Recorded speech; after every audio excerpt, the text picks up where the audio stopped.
పూజ ఒక స్థాయిలో తెలియనప్పుడు ప్రారంభంలో శాస్త్రం పక్కన పెట్టి చేశాడు. ఎప్పుడూ అలా చేయడానికి కాదు, తర్వాత దిద్దుకుని శాస్త్రీయంగానే చెయ్యాలి పూజ. అది కూడా దాటిపోతే ఇంకా పూజ ఉండదు.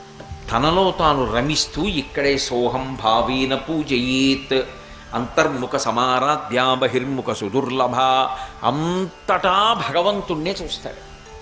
ఇక పూజామందిరంలో భగవంతుడు కాదు, అసలు భగవంతుడు కాని ప్రదేశం కనపడదు. తనని కొట్టిన వాళ్ళలో కూడా భగవంతుడే కనపడతాడు. రామకృష్ణ పరమహంస శిష్యుడు అలా వెళ్ళిపోతుంటే ఒక ఐశ్వర్యవంతుడు ఆవుని కొడుతూ కనపడ్డాడు. అతను గబగబా పరిగెత్తుకెళ్ళి, అయ్యో ఎందుకండి అలా కొడతారు, ఆవుని కొట్టకూడదు, ఆవు పరదైవం అన్నాడు. ఆవుని కొట్టకపోతే నిన్ను కొట్టను రా అన్నాడు. నన్ను కొట్టండి, ఆవుని కొట్టకండి అన్నాడు. అయితే నిన్ను కొడతాను ఒంగోమ్మని అతన్ని కొట్టాడు, ఆ పిల్లాన్ని.